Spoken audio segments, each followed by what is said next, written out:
नमस्कार मित्रांनो, तुम्हाला तर माहिती आहे मी कायम काही ना काही करतच असतो आहे. मित्रांनो, काल पुण्यात होतो. एक पार्टीला गेलो. मग काय म्हटलं, आम्ही भाऊ संघाचंच होतो. मग तुम्हाला माहिती ना, मला दरवर्षी काही ना काही करायला लागतेच. मग म्हणलं आता नवीन वर्ष लागायचं आहे, यावर्षी काहीतरी करूया. मग पुण्यात जुना एक्सप्रेस हायवेला काय म्हणलं, घेतली गाडी, लागलो चालवायला दाबात एकदम कडकमध्ये.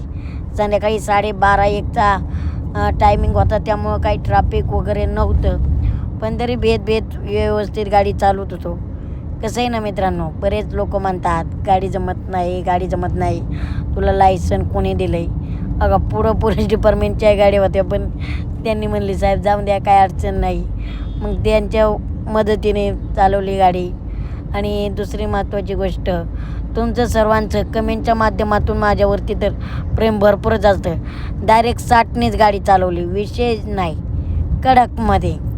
कसं आहे, लोक म्हणतात ब्रेक दाब, ब्रेक खाली येशील किंवा खुर्चीवर बस, खुर्ची टाक.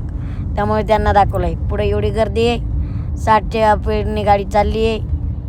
डायरेक्ट माझ्यापाशी बसलेल्या भावाचा जीव दागदुख व्हायचा. भाऊ दम्मानी चला, आपली माघार घ्या. आणि मग काय, तुम्हाला तर माहिती आहे, माघार घेणं आपल्या रक्तात नसते. जिथं उजडण तिथं उजडण. पण पुण्याचे माणसं जरा डेंजरस होती, टू व्हीलरवाली बरं का. कुठं नाही कशी गाडीचं घालायची डेंजरवाणी. पण हवेने मस्तपैकी चालवली.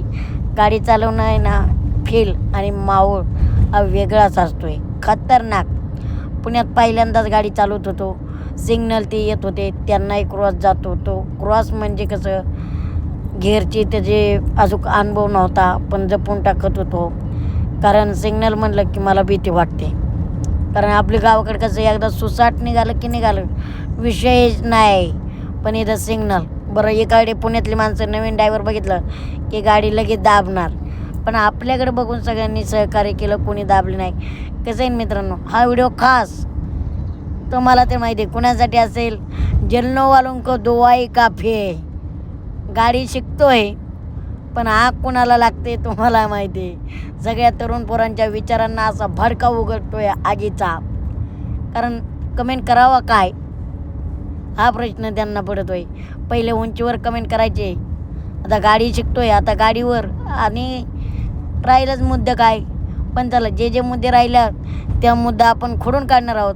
कारण तुम्हाला तर आपला एक वसूल माहिती आहे, आपण लोकांसाठी जगत नाही, आपण आपल्या स्वतःसाठी जगतो.